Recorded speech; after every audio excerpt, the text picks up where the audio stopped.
I've been loving you. Every now and then, a movie comes along that just latches you into a big old bear hug and doesn't let go. While you're watching it, it feels like you're floating in space, as all of your problems drift away as you watch the characters' dramas on screen unfold. For me, one of these movies is undoubtedly Noah Baumbach's masterpiece, Marriage Story. If you were a fan of movies in the year 2019, there's no doubt that you at least heard about this movie. A love story about divorce that follows a playwright named Charlie, played by Adam Driver, and an actress that's moving across the country, named Nicole. Now you may be thinking that just having these two in this movie is enough to make it a masterpiece, which is true, but there's so much more to this movie that makes it absolutely amazing and one of my favorites of all time. Today we'll be analyzing the perfection of Marriage Story, from its amazing structure to its cozily and realistically scary feeling of heartbreak that it exudes throughout the film. If you see my other videos, you'll be familiar with my belief in the power of the 5-act structure. In this cool guy's book, he discusses the 5-act structure in great detail, but essentially he's saying that each story consists of 5 acts, and each of these acts have their own similar story-like structure, with inciting incident, climax, crisis, journey, and resolution. The split between each act is called the turning point, in which a piece of new information is introduced that changes the direction of the story, and even the motivations and desires of the characters. Marriage Story follows the 5-act structure perfectly, to an absolute T. In fact, when I was watching this and filling out the 5-act structure on a piece of paper, it was basically like a Mad Libs, with each event perfectly coinciding with the point that Genrique put in his book. So let me give you a quick rundown of how this 5-act structure worked in Marriage Story to show you how perfect this movie's structure is. Act 1, Inciting Incident. Some quick notes for all those people who haven't seen the masterpieces out there such as Baby Geniuses. The Inciting Incident is a part of a story that basically introduces and invites the character into a new world. A world that will fundamentally change their beliefs. The crisis of the first act lines up with the inciting incident of the entire story. See what we're doing here? It's like a puzzle.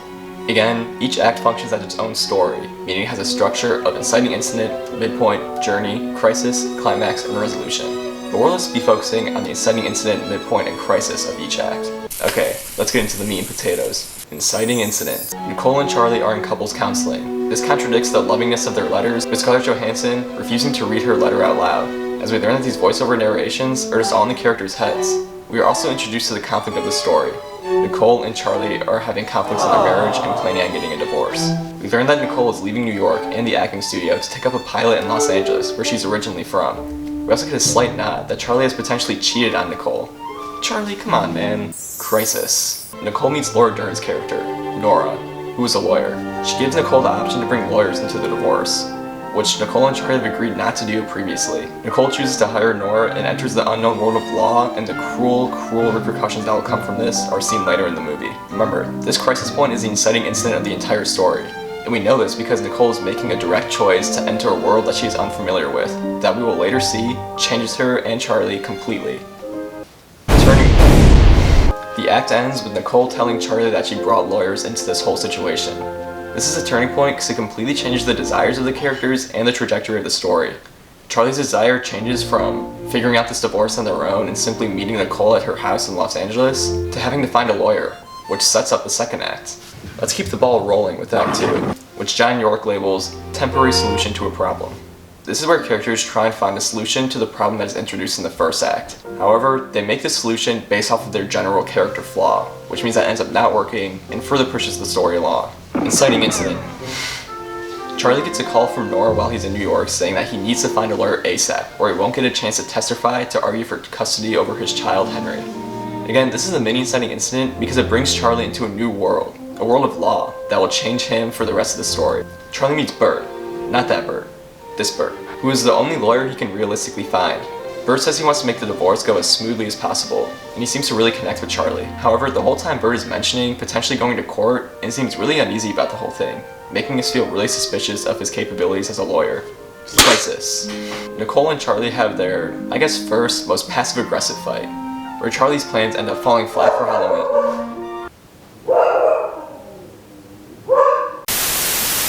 Where Nicole forces Charlie to find his own plans for Halloween. Ooh, God, that hurts. She slams the door, representing the rising tensions of the story. Turning point.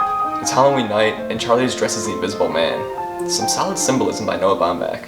That man is always thinking. And Charlie is alone in his hotel room, waiting for Nicole to drop off Henry for the second Halloween. We have clearly switched focus from the last act to this one.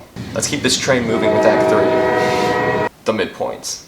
The midpoint is the point of a story where a key piece of information is given to the characters and the audience. It completely recontextualizes the story that came before and completely pushes the characters into a new direction. The characters see their truth for the first time, essentially their need, what they have to become.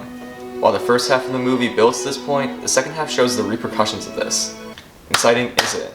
Nicole drops Henry off at Charlie's motel room for second Halloween, which is code for standing in the dark, potentially getting robbed, and going to Denny's at 2 a.m.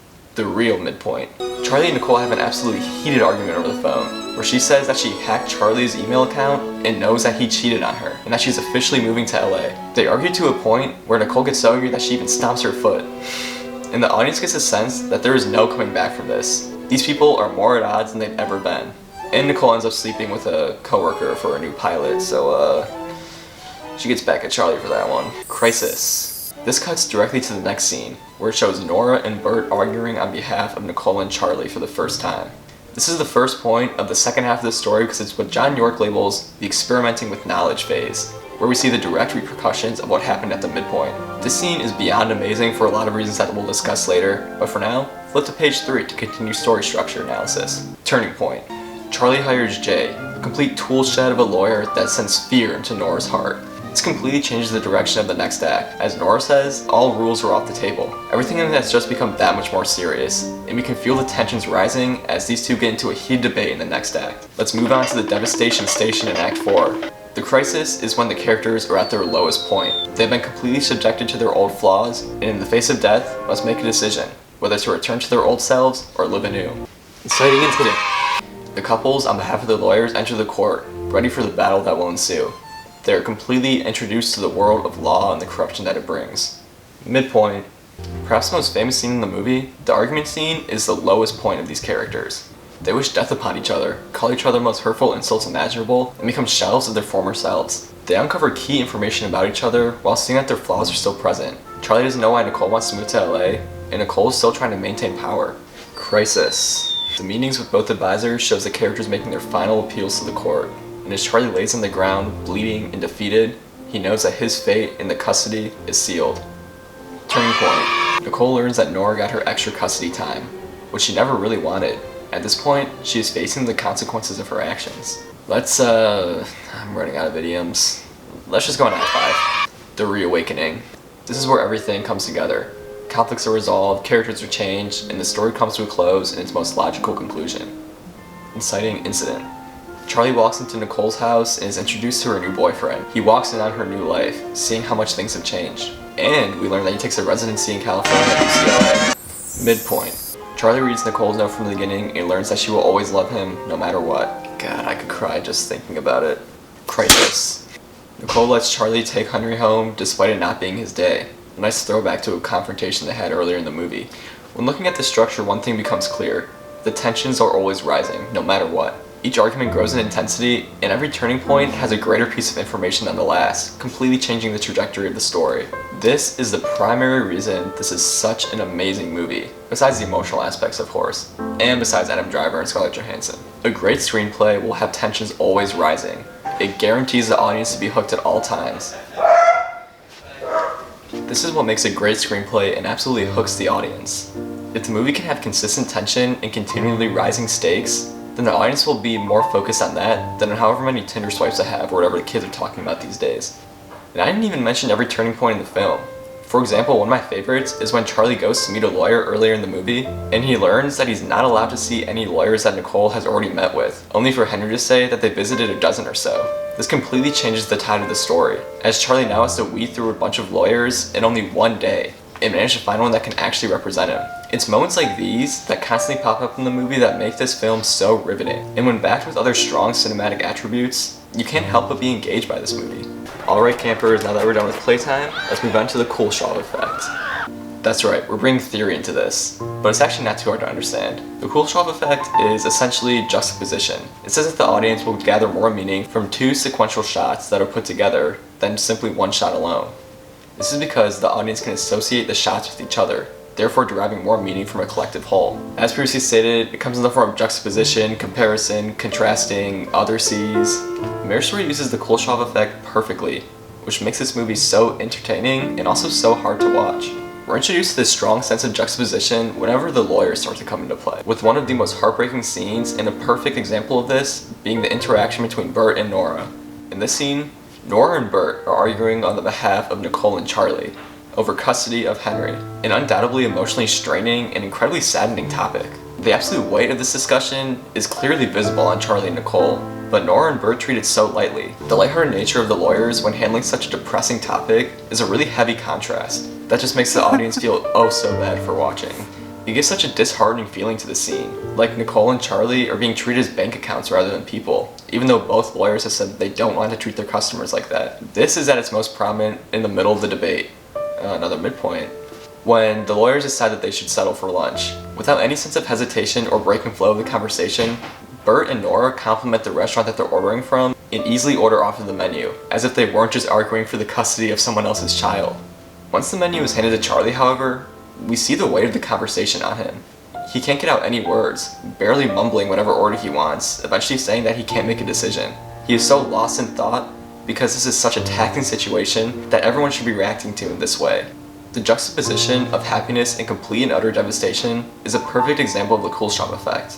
The pairing of the lighthearted nature of the lawyers in a really easygoing topic like ordering lunch, and the incredibly devastating topic of arguing over the custody of a child is such a dramatic pairing that makes the audience immediately feel for the characters. The scene following, Bert and Charlie decide to take a recess because Bert absolutely blew it in the courtroom. Bert admits that they may have to go to court, which, shocker, he's a terrible lawyer. And Bert, trying to lighten the mood, tries to tell a joke, which is just such poor timing. And that's part of the Coolshop effect. Okay, sorry for the wardrobe change. Yeah, I don't know where the footage went for this, so I'm reshooting it. Let me take my bit one out. Marriage Story is great at giving off a certain feeling. A feeling of happiness, despair, and desperation. The scenes where Charlie are pathetically trying to make Henry happy are so bittersweet to watch. The amount of effort these characters put into trying to fix their lives, and the subtle ways that Noah Baumbach shows them failing, is so key to the identity of this movie. There was only one true argument scene. And sure, that scene sends me into a spiral every time I watch it because it's so incredibly sad. But the rest of the movie is pretty tame, and has a pretty realistic feel to it. The characters always react in a very genuine way. A couple struggling with this divorce would have this underlying animosity. A couple pretending to have it all together and just miserably failing would have this rise in tension. These characters, their lives, their efforts, their failures, their defeats, are done with such a sophisticated subtlety that is unique to Noah Baumbach. His style just captures life in the most painfully human way possible. It's so genuine and realistic, and this movie has such a specific identity and mood to it because of that. Similar to his directorial style, Baumbach's editing is subtle yet profound. It conveys certain emotions through close-ups and offbeat edits that somehow don't call too much attention to themselves, but are still noticeable enough to have an impact. There is such little in-your-face editing that when a unique choice is made, the audience is completely aware. Highlighting a character's reaction or creating an awkward sense of separation is Baumbach's forte, and he gets his hands dirty in this one. It's kind of an awkward phrase. Notice how in the courtroom scene, Charlie and Nicole are placed in the background, and there's only a close-up when a piece of startling information is introduced.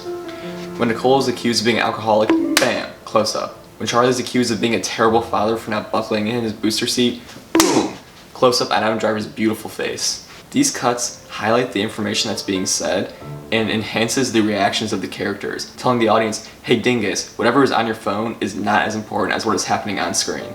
As stated previously, Baumbach also uses this form of cuts and offbeat edits to create a sense of separation and awkwardness. For example, when Charlie leaves Nicole early in the film, Charlie closes the door after Nicole awkwardly confronts him about staying somewhere else for the night. And as he's in the motion of closing the door, you can see that there are some awkward edits made.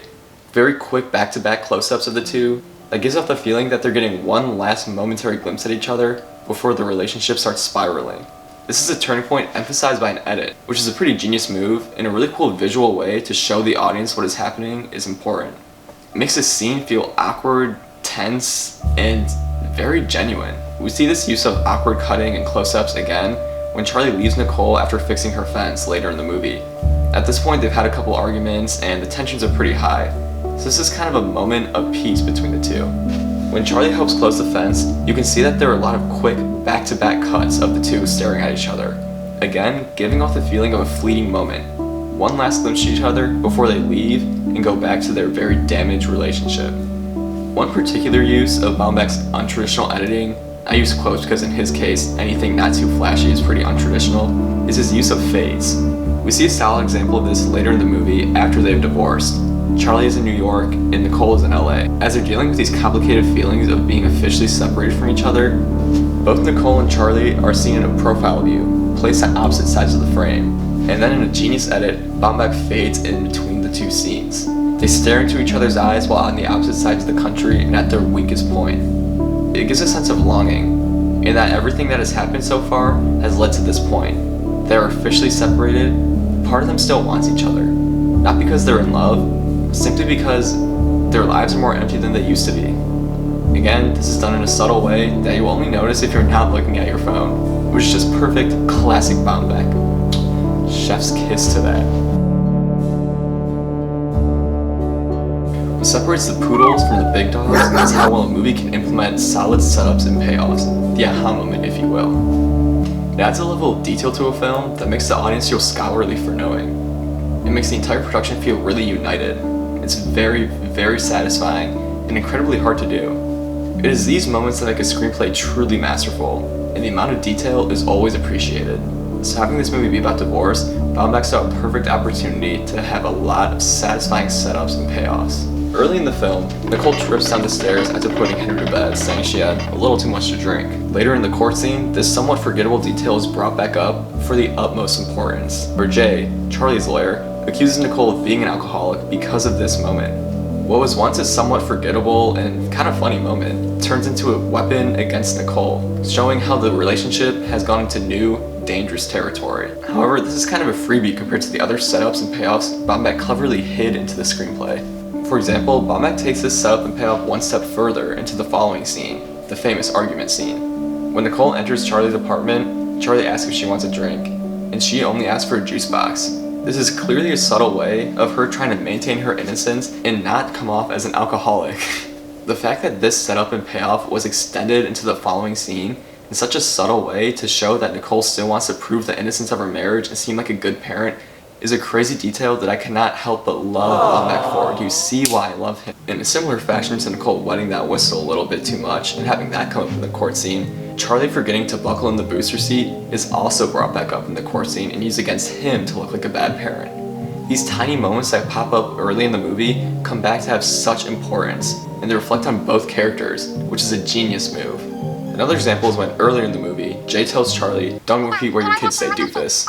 This pops up again later in the argument scene when Nicole says that Henry likes it in California better. Charlie comes storming out of the room saying that Henry's just telling her what she wants to hear.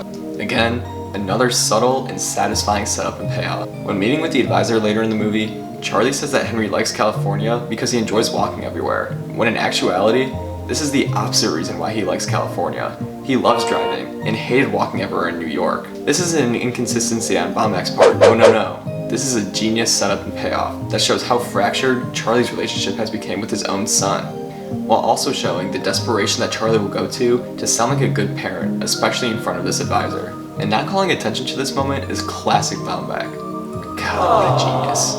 In the latter portion of the film, a montage of Charlie in New York plays after he loses custody. Head up, King.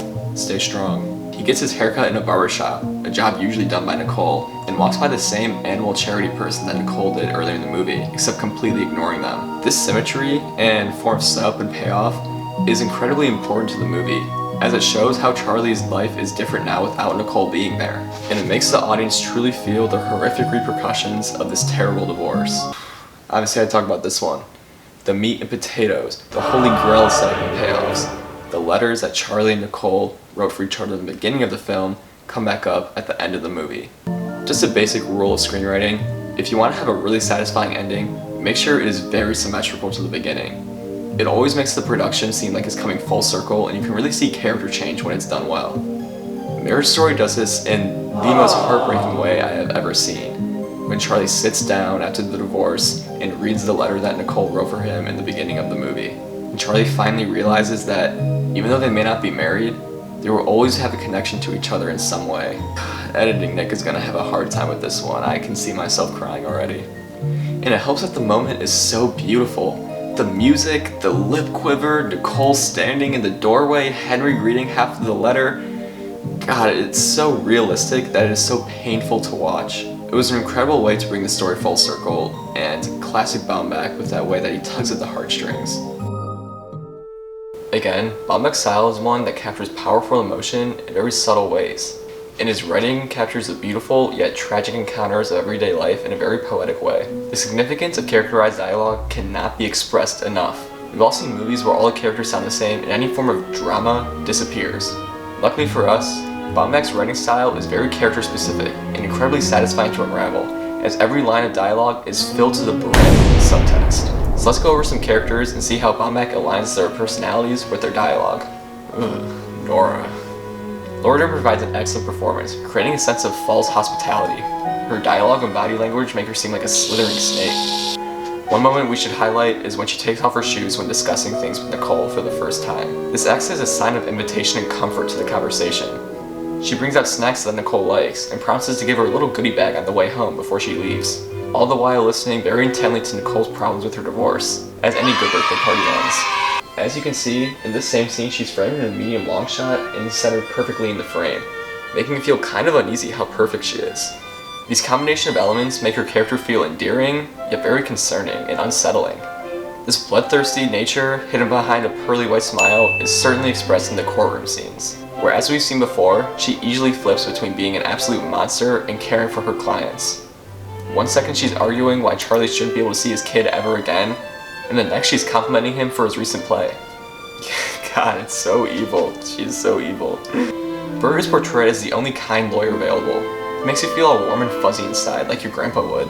Except, this isn't always a good thing in the field of law. He seems unreliable because of this kindness, which is expertly seen in his dialogue and courtroom scenes. Burr is very slow in his pace. He moves like a turtle, matching his old teddy bear man appearance. Whenever he's critiquing how evil other lawyers are, he has slight breaths in between his language, as if he needs to catch up with himself after only speaking a sentence. And as a lawyer, that's not very promising. Burr speaks in a very contradictory manner. The joke in his introduction scene is that he keeps toying at the fact that they may have to go to court, but then denies it only moments later. Charlie is incredibly confused by this notion, and obviously very panicked, which is completely understandable. His lawyer is incredibly old and doesn't even know if they're going to go to court or not. Essentially, he's kind but unreliable in this evil world of law. Henry. Henry's youthful glow and childlike innocence is the emotional core of this movie, like a beating heart. However, he's still a dumb little baby, so he says just about anything that comes to mind. All of Henry's dialogue is critical to the story because it's essentially what the story is following. He is the desire for both of the main characters. They want custody of him. For whatever reason, he's kind of annoying in this movie. His opinion of his parents, where he's living, all of his dialogue in fact, gives further insight on the emotional part of the divorce. One incredibly painful line that he says later in the movie: "All my family's here except you." He says this to Adam Driver at a very crucial part of the story, and it's just absolutely heartbreaking. It makes him feel so alienated. His dialogue sparks a lot of the emotional conflict that happens between him and his parents. Having Charlie take Henry out for a second run on Halloween is already so hard to sit through, but it's even more heartbreaking when Henry has a complete lack of gratitude for his father.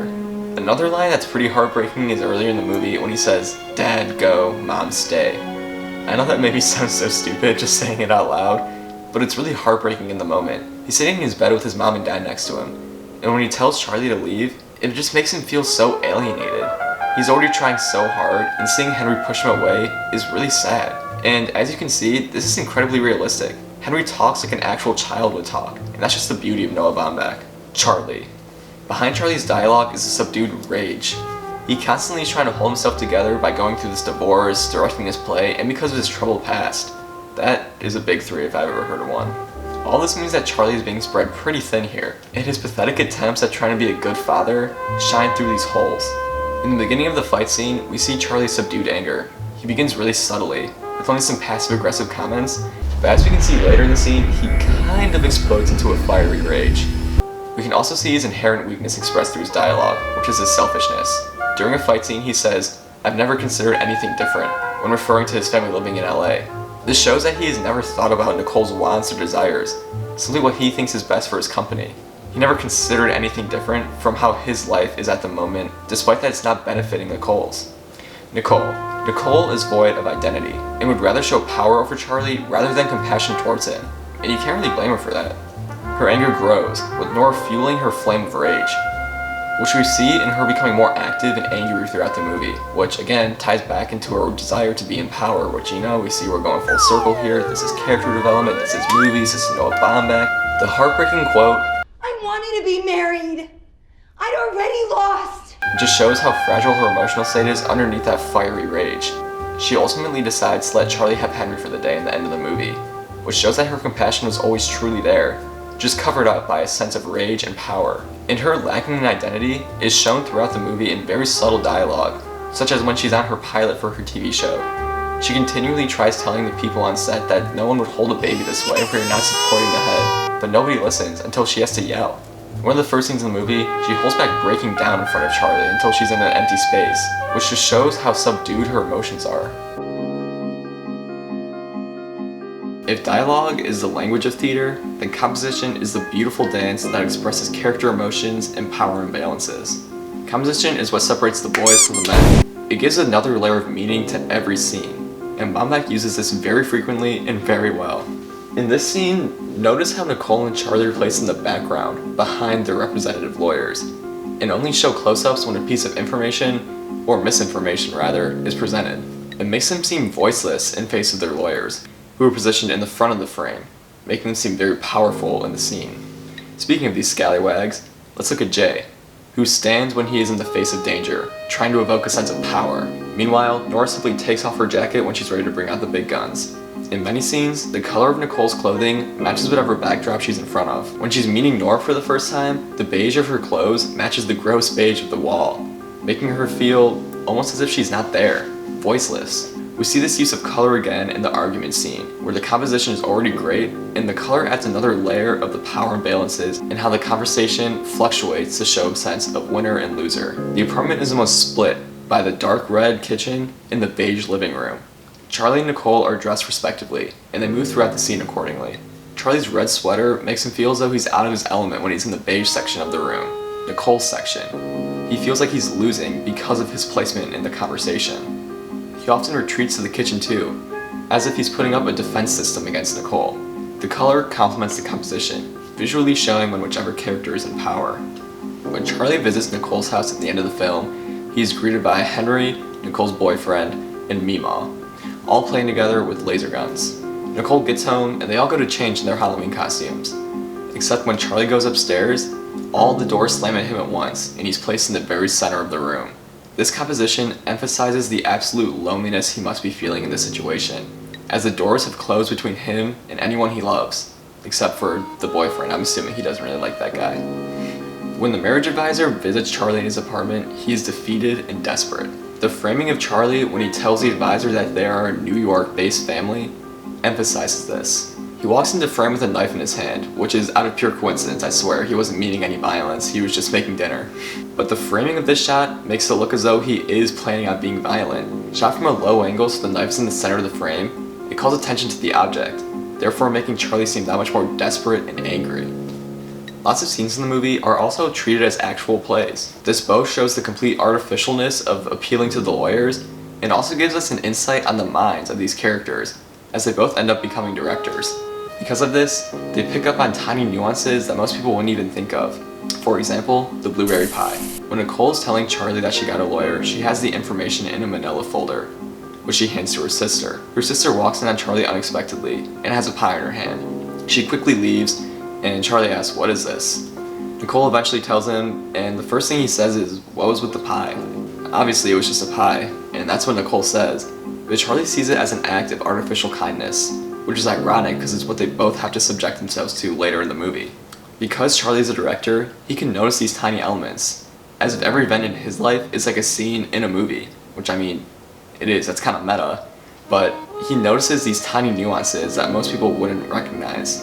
When Charlie first buys his new apartment, he hires an interior designer via FaceTime. This is all a ruse to persuade the advisor that he's a good parent, and he even goes as far to tell Henry that he should be acting a certain way. Again, he's a director. This is what he does, and it's a nice detail to the character.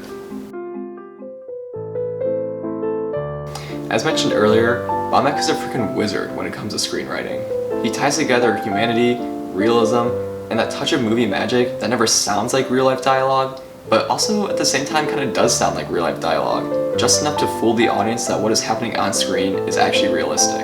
Baumbach's style is subtle and packed to the brim with subtext. Characters are always lying through their teeth, hiding their true emotions, which always almost explode later in the movie. Baumbach's dialogue plays like a musical, with characters bouncing off of each other in a mix of actions and reactions. He blends realism and heartbreak into a smoothie of pure emotion that always works to advance the story and the characters. It makes you feel bittersweet while slurping it down.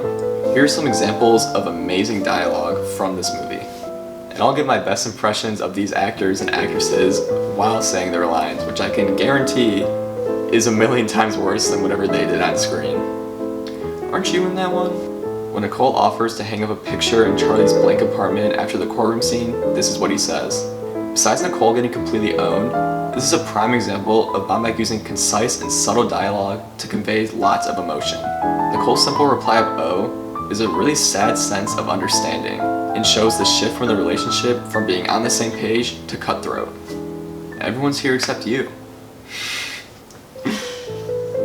During the absolute joke of a Halloween, seriously, Henry got a lighter, Henry says this to Charlie when describing California with a very neutral tone. We don't see Charlie's reaction, and the scene doesn't cut right away, allowing the dialogue to linger. So we can only imagine the pain Charlie must have felt from hearing this from a family member he was fighting desperately to keep, and for having Henry say it with such a neutral tone. Again, kids let any garbage fly out of their mouth, and this one just really hit. It's my night. As Charlie is leaving after helping Nicole fix the fence, Nicole offers to have Henry stay at her house for the night, because he's asleep in his arms. Charlie says this, another example of Baumbach's dialogue being filled with subtext. It demonstrates Charlie's vulnerable emotional state and the desperation he has to win this case and his child. In only 3 concise words. Masterful. Is it Mommy's new boyfriend? Henry again says something very problematic during the Halloween scene, to which a comical sequence plays out between Charlie and Henry, where the two question each other to the point of confusion. Because this is coming from Henry, we don't know if this is an actual boyfriend or just a mailman, but it adds a layer of dangerous uncertainty to the movie. So I've been blabbering about this movie for a while now through a pretty analytical lens, but I just kind of want to talk about what it means to me. Movies are more than pieces of evidence that need to be analyzed to derive any meaning from. The fact of the matter is that this movie made me feel. You better believe I will be on the ground sobbing every single time Charlie reads that letter from Nicole. I will always be engaged in the story and rooting for these characters. I fell in love with them, honestly. But despite this overwhelming feeling of complete devastation, the movie is comforting in a way. Because of the time this movie came out, my association with that period, and the amount of emotion this movie makes me feel, I can't help but think of it differently every single time I watch it. I truly love this movie with all of my being, and it's something I wish I could have made. Essentially, Baumbach is a genius, and I am forever in his debt. Thank you for watching. And I'll never stop loving him, even though it doesn't make sense anymore.